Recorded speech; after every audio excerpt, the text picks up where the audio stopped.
Joining me now is the former Deputy Assistant Secretary of Defense, Joseph Franceson.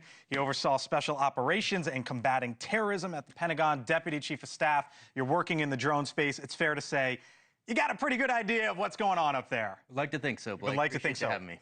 Thanks for being on. What's up there?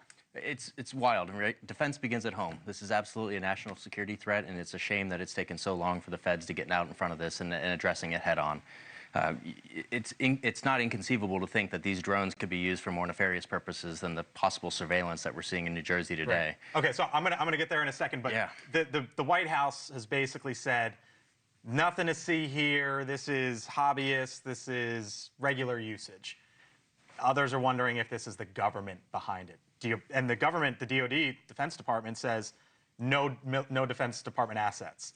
Do you believe do you believe that that's what this is right now? I would say probably since these have been spotted, now going forward, it's probably been less of the government. And I'd ask you, which government?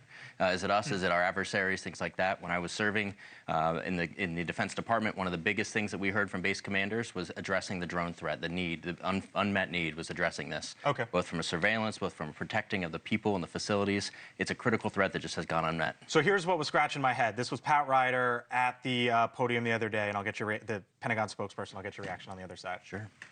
Is it possible that some of those are surveilling? Absolutely. But can you make that assumption in every case? Not necessarily. Okay, so that's the former building that you used to work in, and they're basically saying, yeah, there could be surveillance over our military sites. And I'm sitting here thinking, how is that acceptable? It's a great question. And how's there not policy to deal with it? Or maybe there is and we don't know, but just sitting back here, how's that acceptable? The policy is the biggest issue that we have so far today. The FAA controls all airspace. As soon as something's off the ground, it's federal airspace. The policies allow the Defense Department to defeat drones that are directly above their military installations. That does nothing to be once these drones are a foot or 2 feet off the perimeter line. So it's really an overarching, comprehensive debate that needs to be addressed, both from the FAA side and then from also incorporating our state and local partners. And so the radar systems, as you were explaining to me before, basically are for planes, not for drones, and that needs to be recalibrated. Absolutely. Or recalculated. I think that's certainly part of this. This is like the Chinese drone or Chinese balloon incident 2.0, where we have a really good job. We do a really good job of protecting our airspace, looking out from our borders, but we don't do a good job looking inside our borders.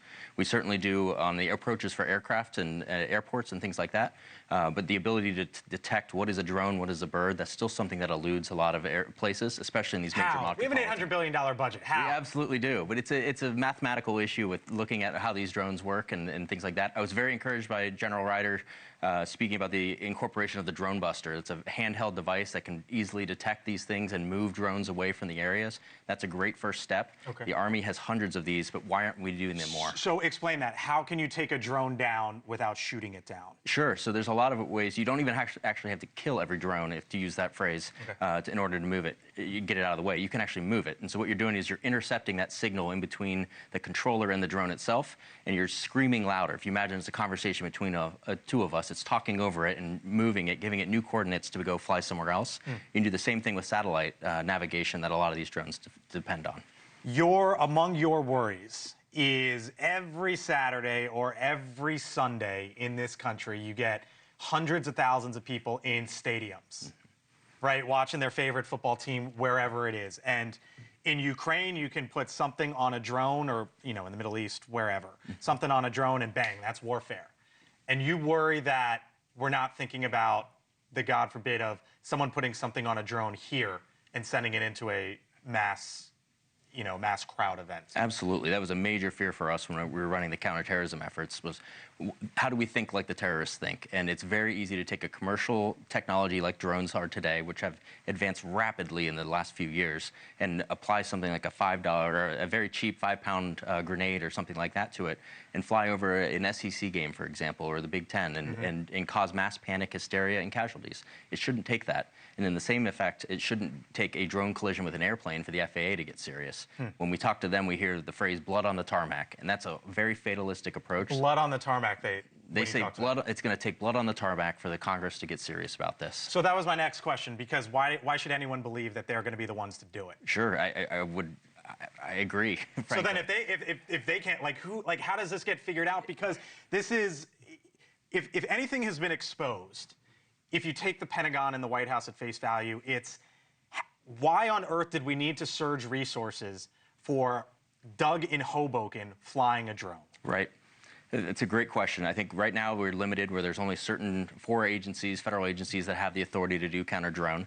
What I'd love to see, and I think there's bills that you alluded to in the opening here, where both the Senate and the House have approved bills from their respective Homeland Security commissions that would incorporate our state, local, tribal, and territorial authorities to help address the drone threat. We also have the National Guard, who can use DoD authorities today. They can use those drone busters and be on the perimeter line to detect these and push these bad drones away from whether it's sporting events or airfields or even the critical sites that we're seeing them overfly right now.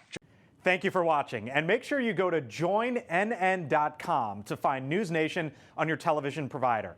And don't forget to click the red subscribe button below to get more of NewsNation's fact-driven, unbiased coverage.